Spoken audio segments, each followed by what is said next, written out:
Hello, everyone, and welcome to this virtual edition of our FMSEA 2020 conference, Taking a Bite Out of Ocean Education. My name is Jenna Lodico, and I am the NMEA chapter rep of FMSEA, and I want to thank everyone so much for joining us today. I'm just really excited to be here, and I hope you are too. For those of you who don't know, this is not exactly how we do our conference and our normal presentations. And none of us here at FMC are really Zoom professionals. So we really appreciate you being patient if we happen to run into any tech issues or anything like that. Although Maia, our presenter today, is quite the expert. We've already done a trial run, and I feel really confident in her abilities. And we've got some of our conference committee online here today too, so I feel like they're going to help us out if we have any issues. So anyway, this presentation is going to be about 40 to 45 minutes, and with questions at the end for a total of about an hour. If you have any questions, please feel free to type them in the chat box on your screen throughout the presentation. And I'm really excited and thrilled and honored actually to present our speaker for the session today, Dr. Maia McGuire. Dr. McGuire, I'm gonna admit some people too, so I have to keep pausing to do that or keep in mind to do that. But Dr. Maia McGuire is the IFAS Extension Sea Grant agent for Flagler and St. John counties. She has a PhD in marine biology from the University of Miami. And as a Sea Grant agent, she teaches about topics including marine debris, climate change, and invasive species. In 2015, she created the Florida Microplastic Awareness Project, and she has won numerous awards for her education and outreach programs. Welcome, Maia. And what I'm going to do now is make you the co-host of the meeting, and you can go ahead. You're already sharing your screen, so you can start your presentation whenever you're ready and take it away. All right, thanks, Jenna, and thanks everybody for joining us today for this virtual conference presentation. So I am going to be talking to you about the Florida Microplastic Awareness Project and microplastics in general.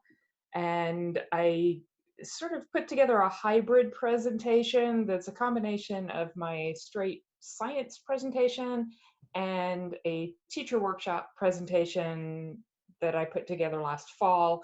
And so hopefully everybody will find something useful in it.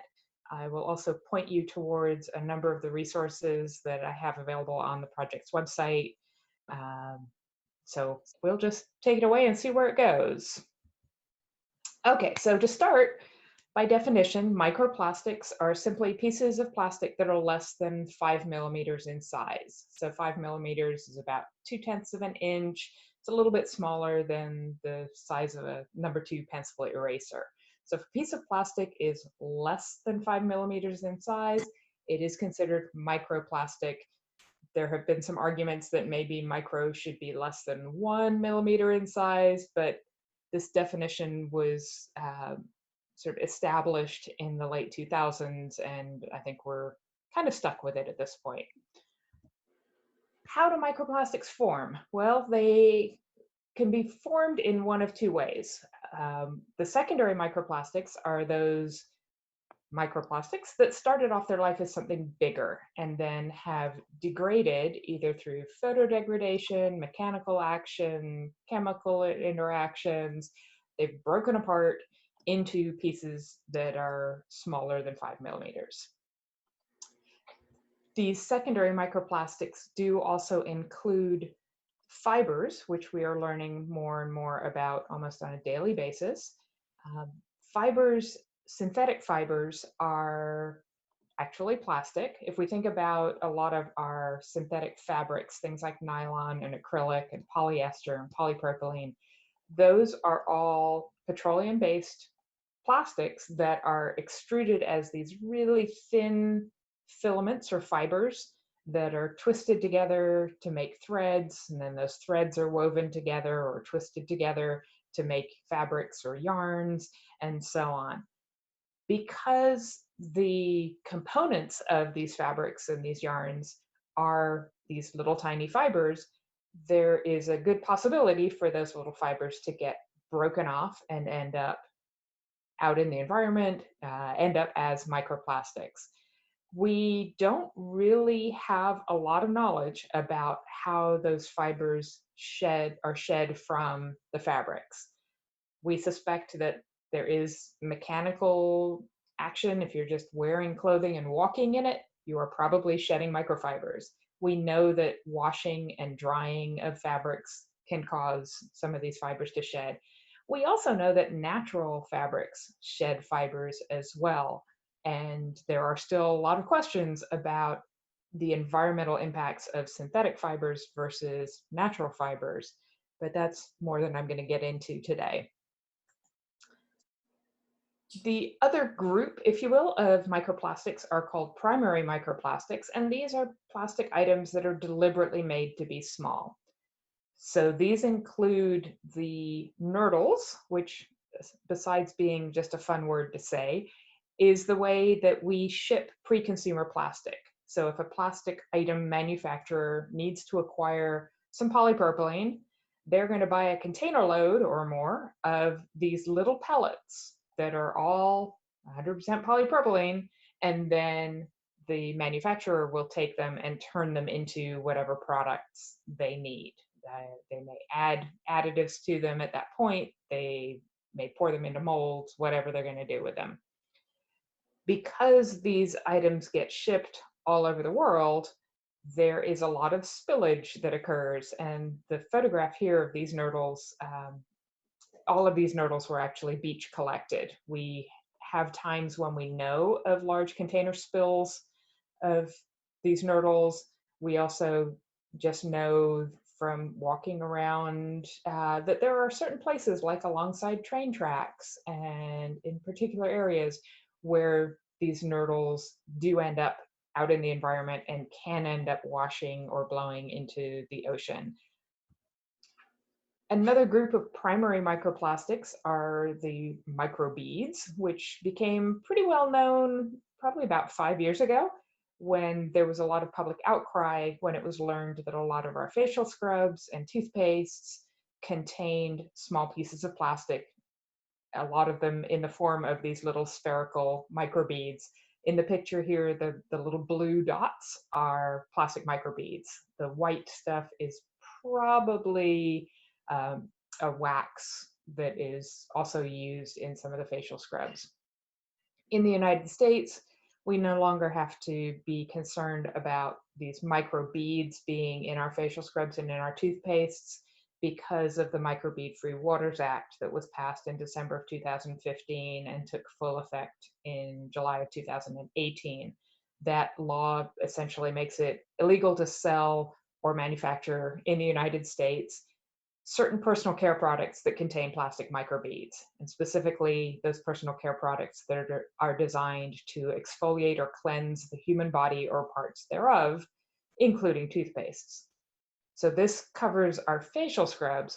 What it doesn't cover are products like deodorant, mascara, other makeup products, which legally still can contain plastic.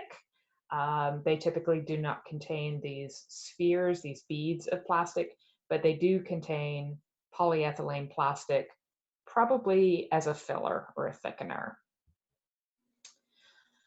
So why do we care about microplastics? Well, this is a new field of science. And in the last 5 to 10 years, there have been a lot of research projects published.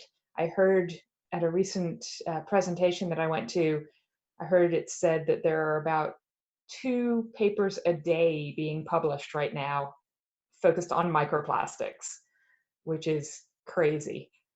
Makes me feel a little bit better that I'm so far behind in the literature. At least I'm justified. But we do know some things about microplastics. We have a lot more questions than we have answers for. We know that we have a lot of microplastics in the environment. However, we don't have a standardized methodology for sampling for microplastics, whether we're talking about in water, in sediment, in the air. So there are some challenges with looking for trends or drawing conclusions about what's happening with the quantity of microplastics in any given place. simply because we don't have those standardized methods. And I'll touch on this again in a few slides. We know that plastics never biodegrade. So I said earlier that plastics can degrade into secondary microplastics, but that's just breaking apart into smaller pieces. They're still plastic. They're not breaking down into their elemental components and sort of returning to nature, if you will.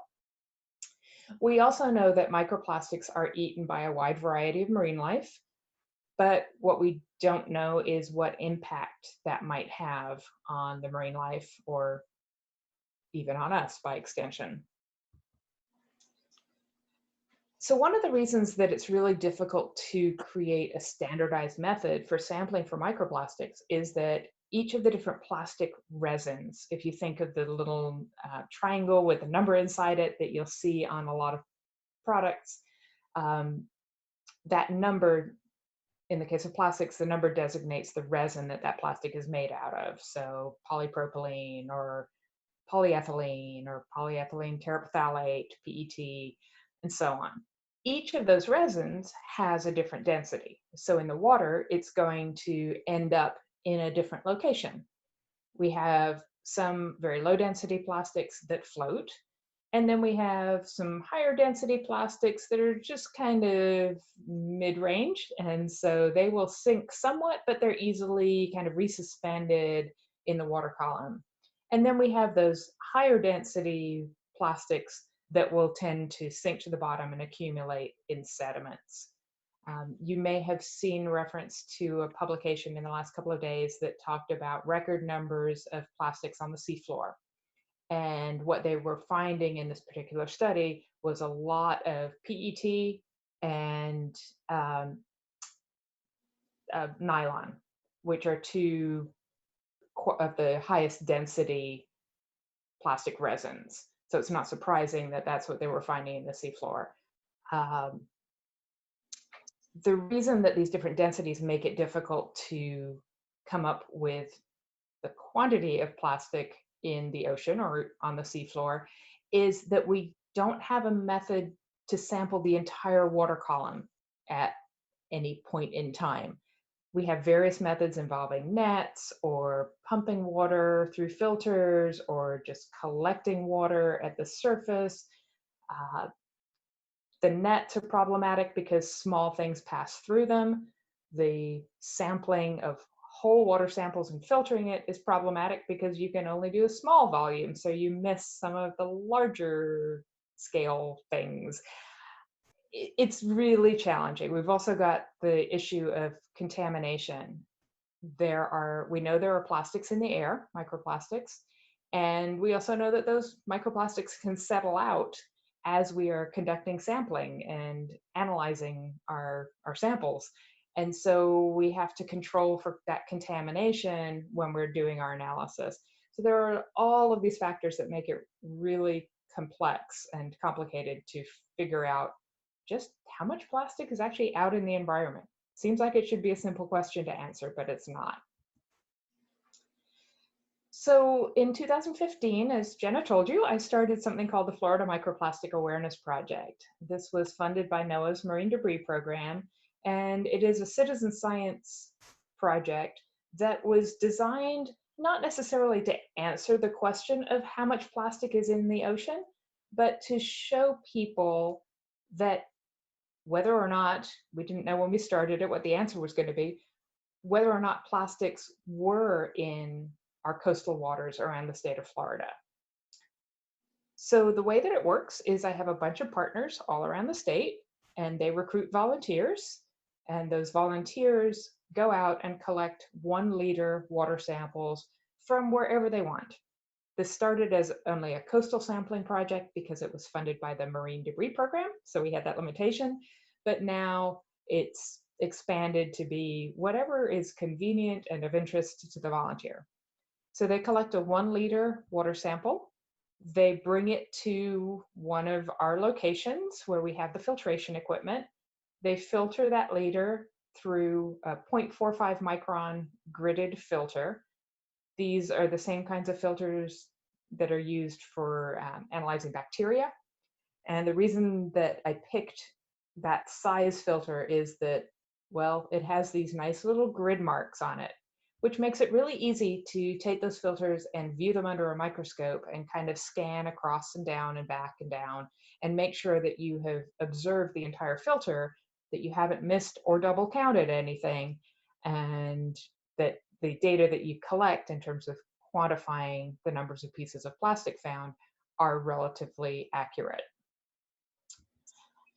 We have had some challenges in this project, and one of them came with trying to identify things as being plastic or not, and specifically the fibers.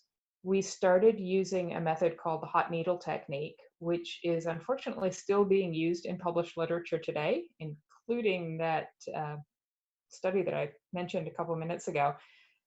What it involves is taking a hot sewing needle, you heat it over a candle flame, you position it, looking through a microscope, position it close to the fiber that you're curious about. And in theory, if the fiber moves, that means that the fiber is synthetic or made from plastic. What we've determined, however, is that cotton fibers actually similarly move in response to the heat from the sewing needle, hot needle. So we had to come up with an alternate method, which involves when you see a fiber, you have to carefully grab it with the really fine forceps that we use, and then heat the fiber itself over the top of a candle flame, just briefly for less than a second, and then put it back under the field of view in the microscope. And you're looking to see, did that fiber melt up into a blob, or did it singe? Did it become kind of dark brown to black in color? If it melted up into a blob, it was plastic. If it singed, turning brown or black, it was most likely natural. So that is now how we determine whether fibers are synthetic or natural. Fibers, jumping ahead to our results, fibers are the most common thing that we're finding, that the volunteers are reporting. We do have some counts of things like fragments, which are just little pieces, very, very few microbeads. When I started this back in 2005, before the Microbead Free Waters Act, we thought we were going to find hundreds of microbeads because that's what was being reported in the Great Lakes, in particular areas close to wastewater treatment plants. But that has not turned out to be the case, which is probably fortunate. And then we are also asking people to categorize film. So this would be like plastic wrap type items. So we have those 4 categories that we ask people to report. And what we're finding is that since we started the new method and we have a little more confidence in our fiber analysis, from about 427 samples, most of what we're finding are fibers. About 91% of the plastics that are being reported are fibers. On average, we're finding about 4 pieces of plastic per liter of water. But one of the things that's interesting to me, remember I mentioned that natural fibers get shed as well as synthetic fibers. For those people that have tested and reported both natural and synthetic fibers in their samples, a little over half of the fibers that have been found have been natural. This is not unlike what has been reported in the literature. But that raises the question to me of, well, are natural fibers any less problematic in the environment than natural fibers? And we don't have an answer for that yet. I know that there is at least one graduate student project going on where they've incorporated natural fibers as well as synthetic fibers, and they're looking at the impacts on, I think it's oysters. So it'll be interesting to see those data when they come out. Another component of the Microplastic Awareness Project is a pledge where we have 8 actions that we ask people if they're willing to do or if they already do to help reduce the amount of plastic waste that they generate. So the idea here is that if we're finding all this plastic in the water, it's getting there in part because, well, maybe completely because we use plastic and we dispose of plastic items. And part of the time, those plastic items don't end up being contained sufficiently and they can end up out in the environment. So we've had a little over 2,800 people take our pledge so far. They're pledging to make behavior changes, and we're doing follow-up surveys with people who give us their email address. And of those that respond to the follow-up survey, we're seeing that people are saying that they have made behavior changes to reduce the amount of plastic waste that they generate. So that's fantastic. I want to show you guys our website because there are a lot of great resources on there. And I know I didn't get into a lot of the science today, but I'm going to show you where you can find a lot more information on the website. And so to do that, I took a bunch of screenshots because it's easier than bouncing back and forth between the actual website and the PowerPoint with this whole share screen phenomenon. So the website is plasticaware.org. And when you go onto the website, this is the page that you will see. I'm going to focus today on stuff that's on the K-12 resources page, although we will talk about a couple of the other pages just briefly. So if you click on K-12 resources, you get to this page. Thanks to our IFAS templates, there's a lot of blue and orange on these pages, and they look somewhat similar to each other, but trust me, this is a different page than the previous one.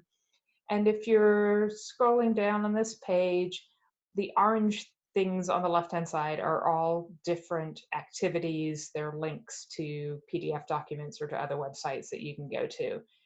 And I'm going to look at a couple of things here. One is an activity called Does It Sink or Float? And the other is making beeswax wraps for food. So if you click on the Does It Sink or Float, you're going to go to a PDF document that has an activity that I created. The idea of this activity is to use the densities of those different plastics. Remember that graphic that I showed you a few slides ago, which, by the way, you can also access through the website.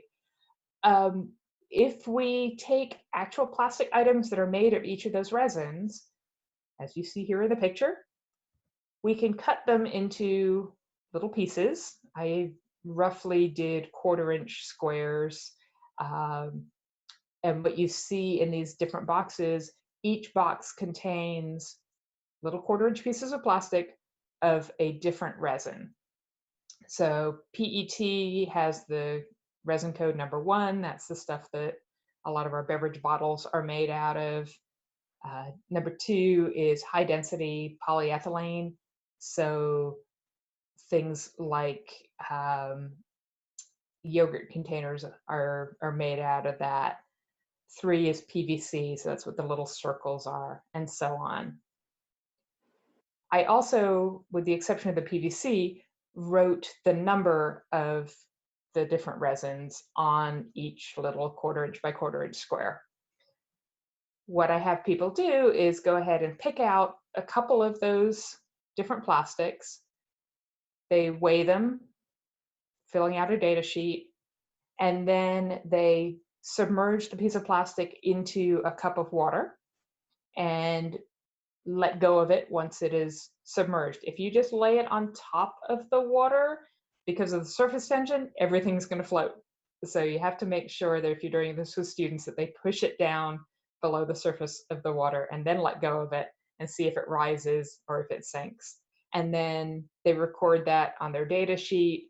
And the last thing they do is in the back of the right-hand picture here, you can see those different objects are laid out on the table. This was a teacher workshop I was doing, but with students, I have them then go and find the objects that were made from that kind of plastic that they tested, and then make a conclusion as to whether, if that item ended up being thrown in the water, did it sink or did it float? Or would it sink or would it float? So that's that activity. The beeswax wraps is something that was actually put together by a colleague of mine and Adam's, another Sea Grant educator in Hawaii. Kanisa put this activity together, and she actually presented it at a National Marine Educators Association conference a couple of years ago. And a number of us have grabbed the idea and run with it. Basically, you take a piece of fabric. I like to use just plain muslin. I cut it roughly into 12-inch by 12-inch squares. Um, and the reason I like plain muslin is you can then have people use fabric pens or fabric paints to decorate the fabric. And then what you do is you take, I'm using a piece of cardboard here because you will have beeswax, melted beeswax that will end up, if you're not careful, dripping onto the floor. I found this out the first time I tried making these beeswax wraps. I did them at home in my kitchen on my ironing board, and I then had to buy a new iron, a new ironing board cover, and scrape lots of wax off my kitchen floor. So you can learn from my mistakes here. Make sure you get a big piece of cardboard. You're going to lay a piece of parchment paper. The white stuff you can see here is parchment paper. You want parchment paper that's a little bit bigger than the piece of fabric that you're using. Then on top of that one piece of parchment paper, you lay your piece of fabric after you've decorated it if you want to. And then you're going to take about 1/3 of a cup of beeswax pellets and sprinkle those over the top of your fabric. You take another piece of parchment paper, lay that over the top of everything, and then you take your iron. You're going to set your iron on its highest heat, but don't have water in it. You don't want steam. You just want the high heat, the cotton heat. And then you're going to place the iron on top of the beeswax pellets, on top of the parchment paper, and it will melt the pellets. And then you'll lift up the iron, move it to another spot, and press it down so it melts the pellets. And you're going to do that, repeat that, pick up, put down, until you've melted all the wax. And then you can kind of use the iron to push the melted wax around, and you want to make sure that your entire piece of fabric gets coated with the wax. The wax soaks through, so you don't have to put pellets below and above the fabric. You can just put them on top and it will melt into the fabric. And then once you've got the wax all relatively evenly distributed, you set your iron aside, you take the top piece of parchment paper off, and then you kind of peel up the piece of fabric, which you can see in this right-hand picture she's holding. It might drip a little bit, so you want to kind of hold it and wave it back and forth slightly to cool it down, and then it's ready to use. What are beeswax wraps for? These are used as an alternative to plastic wrap. So the beeswax will, with a little bit of warmth, like the warmth from your hands, you can fold the edge of the beeswax together and hold it with your hands, and the warmth will make it kind of stay formed in that shape or in that fold. So these can be used for wrapping food items, for making a cover over a bowl, things like that. And they're lots of fun to make. People can be really creative. Okay, going back to the K-12 website, we've scrolled down on the page, and there is another activity that I'm going to point you towards that is called Sampling for Microplastics in Beach Sand. And I've done this with second graders, and I've done this with adults, so it's easily adaptable to a wide range of audiences. There are a couple of ways you can do this too. I did this in North Carolina at a teacher workshop where we were not able to walk to the beach. So instead, I brought the beach into the classroom. I got a little, really cute 2-foot by 2-foot, believe it or not, dog paddling pool. That's what that blue thing is on the right-hand side. And I put beach sand that I bought at Home Depot in there, but I seeded that beach sand with some beach collected microplastics. So I did have to do some work ahead of time to go out and collect plastics at the beach, and then I mixed them into the sand and put them in our little artificial beach. We use 1/4 meter by 1/4 meter quadrats. So these are pieces of PVC, 1/4 of a meter long, that are 4 pieces joined together with elbows. This is great because you're going to get to do a lot of math with this activity if you want to. But what I had the teachers do was just randomly place the quadrat in this little fake beach. They collected, using a spoon, the top roughly 1/4 of an inch of sand. So I know I'm combining metrics and English units here, sorry about that.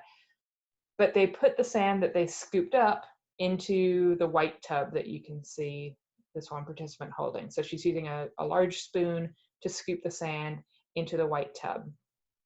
And then what the teachers did was they visually tried to pick out all of the pieces of plastic they could find, and they were actually putting them in little film canisters. And then when they were done with their visual observations, they added water to the tub. Now, the picture in the bottom right here is a different collection, but it's showing you that most of the plastics that you're going to find on a beach are going to be those that are low density and float, and that's why they've ended up washing up on the beach. So if you put them into water, they will float. A lot of the organic material will also float, but if you have the ability to leave this for about 24 hours, a lot of that organic material will then get saturated and will sink to the bottom. So it makes it relatively easy to separate out your plastic from your organic stuff. You do want to make sure, if you're using the water separation, that you stir the mixture relatively well a couple of times, because some of the plastics will get trapped under organic material at the bottom, and some of the organic material that's floating at the top, when you stir it, it will settle down to the bottom. So you'll get the best separation if you do some good stirring. What the teachers were doing, and what students do if you have the opportunity to take people out to the beach and do this quadrat activity, they're going to keep track of the number of pieces of plastic that they find in each quadrat. Because it's a 1/4 meter by 1/4 meter quadrat, if they do 16 replicates of this sampling, they will have sampled an entire square meter. So on the data sheet, there are spaces for 16 data points to be entered. What I will have students do out at the beach is, if you're using these 1/4 meter quadrats, you want to make it so that nobody else tries to sample an area that you've already sampled. So I'll have the students sample their area and then use the tweezers that they're using to pick up the plastic items with, to trace around the inside of the quadrat. So they'll make a square in the sand, and then they draw a big X through it as well. And that just denotes, okay, this area has already been picked through. Don't waste your time looking here again. I'll usually have 2 or 3 students. In the picture here, we had 2nd graders and we had high school students. So we had 2 2nd graders and 2 high school students per quadrat. And they had roles each time that they were sampling the quadrat. 2 of them would be pickers, 1 would be the double checker, and 1 would be the data recorder. And we'd rotate those responsibilities. Okay, if we go back to the main page of the website, I want to show you a couple of the other pages. So we're going to go first to the Get Involved page. This is where you want to go if you are interested in having your students actually collect water samples and analyze them for microplastics. So when you click on the Get Involved page, you'll end up here. There's a lot of stuff here, but you want to look at 2 things. One is the FMAP, or Florida Microplastic Awareness Project, volunteer manual. This is the written instructions for how to conduct the sampling. But then, to make it a little bit easier, hopefully, we have recorded videos that demonstrate all of this entire process, from collecting your sample to analyzing it, including doing that heat testing of fibers to determine whether they are natural or not. All of the videos are also housed on our YouTube channel, the Florida Microplastic Awareness Project YouTube channel. So you can go either way to find the videos. Okay. If we go back to the main page, you'll see what we do with all of that data. So when people collect data about the number of pieces of plastic per liter, they submit it to me. We have actually back on the Get Involved page, there's a link to submit data. And then I take it and put it into Excel and upload it into a Google Maps database. So on the main page, you can click on the Google Maps database link and you'll get to the Google map. And the pins on the map are color-coded based on the number of pieces of plastic per liter. The red pins have the highest numbers, and followed by the kind of orange, then green, then blue, and the black pins denote 0 pieces of plastic. If you click on an individual pin, you'll get the data that went into that particular pin. We have some locations that have been sampled multiple times over time, and it will tell you, like in this case, it says date sampled is multiple. And then in the notes, it tells you this was the average of 2 samples, and it also tells you in what form the plastic was. In this case, it was there was 1 fiber found in the 2 samples that were taken. Okay, almost done with this. And then if we go back to the main page again, the last place I want to take you to is the multimedia and outreach materials site. And this is where you can find a whole bunch of resources to share with other people. One thing that may be of interest is a PowerPoint presentation that I update quarterly. So some of the slides that I showed at the beginning of this presentation came from that PowerPoint presentation. There are a number more slides. It's designed to be about a 40 to 45 minute presentation. It is fully annotated. So there's a notes section for every slide. There is more information than you probably want in those notes, but I did include citations. So if I'm talking about a study on the slide, then where it was published and who the authors are, that full citation is in the notes section of the slide, along with not really a transcript, but information that you could share along with that slide. It's updated quarterly because that's how frequently I analyze the data. So the data graphics that I showed you are updated quarterly. And I also try and update it if there is some sort of novel information that comes out in the literature that I want people to be aware of. Another thing that might be useful on the multimedia and outreach materials page, if you scroll down in the outreach materials, there is something that says Microplastic Awareness Month, memes, infographics, etc. In September, we promote the month as Microplastic Awareness Month. This is something we made up, so it's not on like national calendars, but I have had other people in other states even promote September as Microplastic Awareness Month. It comes shortly after Plastic Free July, so it's kind of nice to be able to follow up the efforts that you may see put into play in July. And it is the month in which we have the International Coastal Cleanup, so it ties in well with that as well. What I will often do is on our Facebook page, which I'll mention at the very end, I'll try and put daily posts during the month of September. And there are often these little graphics that I make and then provide in the post, in the description, some sort of information. So I have compiled a number of those on the website, so you get both the graphic and the text that accompanies that graphic. And I've used these in a number of different ways. Okay, I mentioned that we have a Facebook group and a Facebook page. They are both called the Florida Microplastic Awareness Project.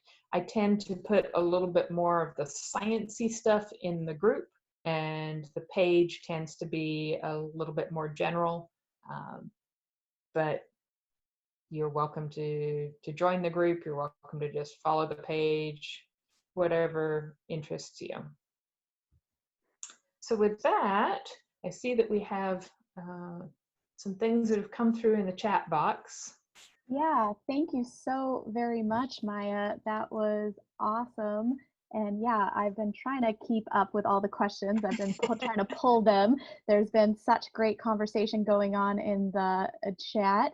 But scrolling back, I think one of the first questions was, does the fact that the microplastics sink or float make them worse for marine life? And that was from Marjorie Miles Dozer. So that's a great question. And the honest answer is we don't really know. But what we do know is that it means that marine life, aquatic life is not, immune's the wrong word, is not free from, I guess, encountering microplastics if they live at the bottom of, if they live in the sediment in whatever the habitat they're living in.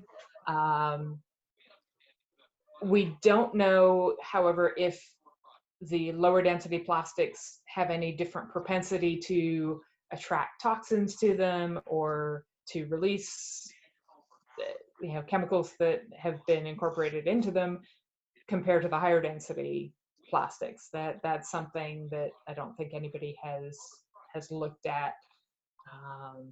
Thank you.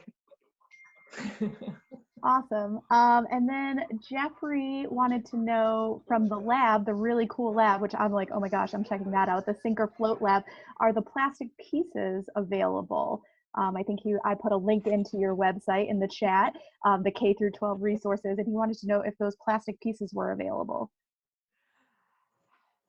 Not that I'm aware of. I spend a lot of time just using scissors to cut.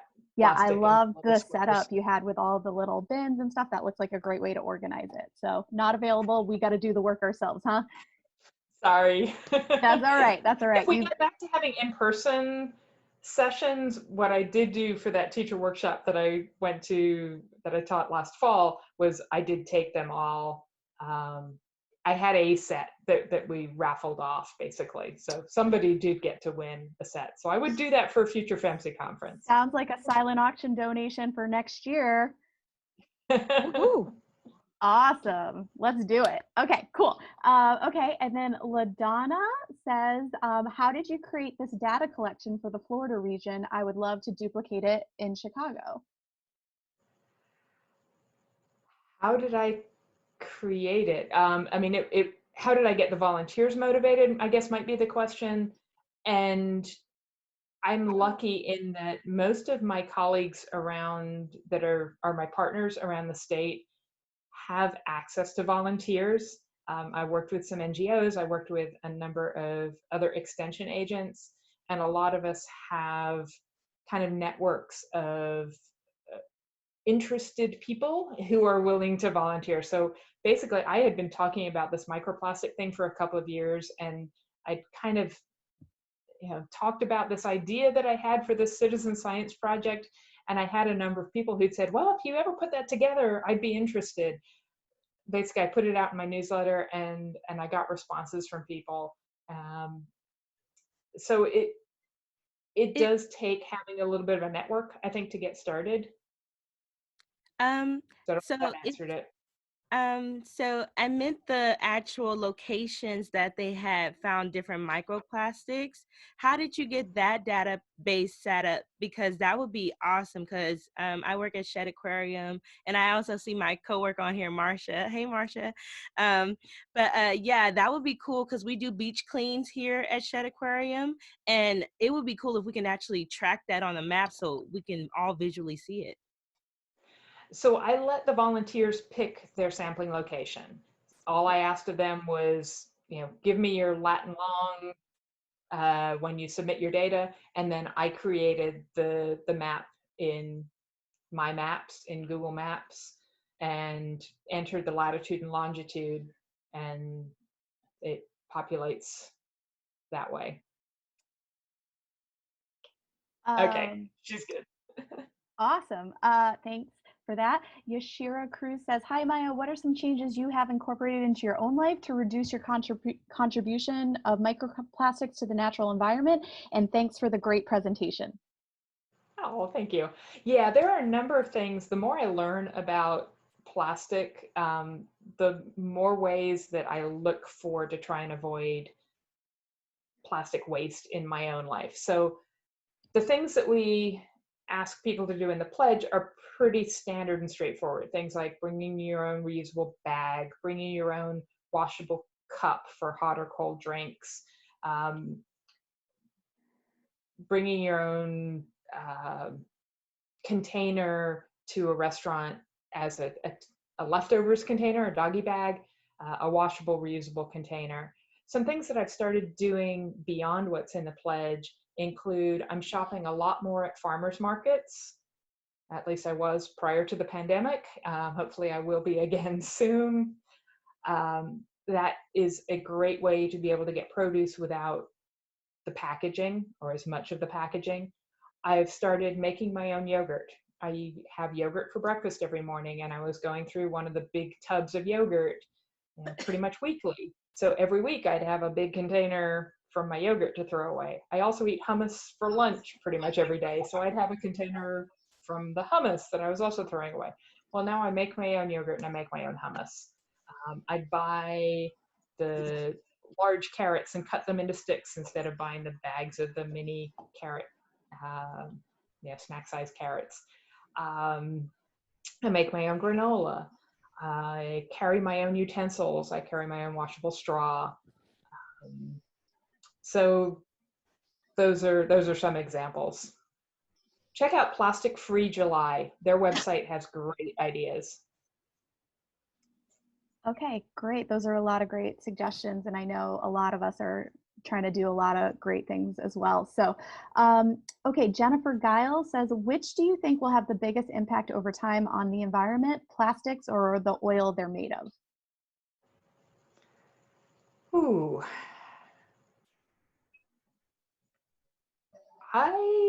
That's a great question. If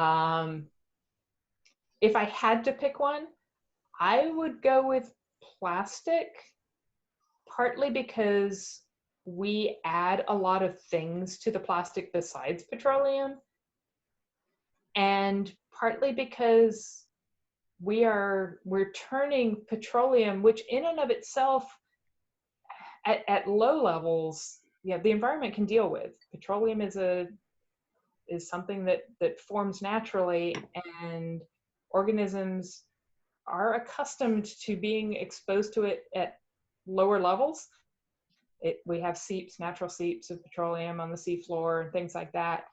The plastics are a different ballgame. They're something that we are creating, that we are incorporating other chemicals into, that don't biodegrade, and that we have no idea what the impact is on organisms. So we don't quite know how to predict what changes might result from having all this plastic in the environment, but it doesn't seem like it's a great thing. For sure. This looks like not a question, but something pretty interesting to share. Susan Shepard said, if anyone's interested in having students do a global comparison, Plastic Free Seas is a nonprofit organization which involves students in Hong Kong, and she's included the link there. And then this is kind of an overall question that's been coming up that I think I can address. People are asking if this presentation is going to be published as a recording. We are eventually going to be publishing all of our presentations on a FMSEA YouTube channel, and you'll be able to reach that on FMSEA.org. But we're going to clean them up and get them all aggregated and posted. So just kind of check our website, FMSEA.org, in a little bit. Don't expect a turnaround time like right after this, but I know that was trending through the chat. A lot of people are asking that. And I see another question here from Marjorie. Are you able to tell if a collected plastic is recent or old? Does this add to the problem? That's another great question. Are we able to tell if a collected piece of plastic is recent or old? We really can't, because we don't know what conditions the plastic was in. So it could have been if a piece of plastic is out in the bright sunlight for a week, it might look like a piece of plastic that had been buried under sediment for 2 years. So you can't really tell. There have been some studies done looking at the sort of microscopic appearance of plastics that have been degrading for known periods of time, but I don't think you can take that and use it to determine the age of a piece of plastic. It was more done to see, well, you know, what does happen to plastic over time as it degrades? What is the process, per se? Thank you. Thank you so much. It's glad to see you in a different form. We know each other from science fair. Yeah, I recognize your name. Right. I feel like I went through the chat and did a good job. Is there anyone that I did miss, or any questions I missed? I'll mention one thing with respect to recordings. There are a couple of webinars that I've done over the past couple of years that are available through my website as well. And they touch on things like bioplastics, as well as what we do and don't know about microplastics in the ocean. So there is also a recording from a couple of years ago of my generic microplastics talk, the one that is available on the website as a PowerPoint presentation. So in addition to what I've done today, there are other video resources that you can access through the website. Awesome. Well, I just want to thank everyone so much for the great questions and and Maya for taking the time to answer them. We really hope everyone enjoyed this presentation. And I just have a few notes before everyone signs off. First of all, please don't forget to renew your FMSEA membership. I'm putting a link in the chat right now. We know that normally you automatically renew at our conference, and we don't really have that option this year. So without the conference fees, you know, we are a little bit, you know, we would just love for you to renew. This would be a great opportunity for you to take the time and do that. Also, if you've enjoyed today's session, we hope you'll consider donating to FMSEA. Our regular annual conference is a great source of funding for this organization, and we're not able to cover all the costs that went into putting on what would have been an awesome in-person conference. So thank you for allowing us to continue to put on the events for you guys, which are great marine science educators. And you can donate with another link I'm putting in the chat. And you can also check out our Facebook, which also has the GoFundMe link. And like I said earlier, all of our presentations eventually will be available on our YouTube, and we'll probably put them on Facebook as well, because I know a lot of people are asking about that. And again, I just want to thank Maya and thank you all for being here. Don't forget, our next presentation is going to be this afternoon at 4 p.m. Jillian Morris is going to be talking about bringing sharks into the classroom. And I just want to thank you guys again for joining us, and take care. Thank you so much. All right. Bye, everyone. See you later. Thank you.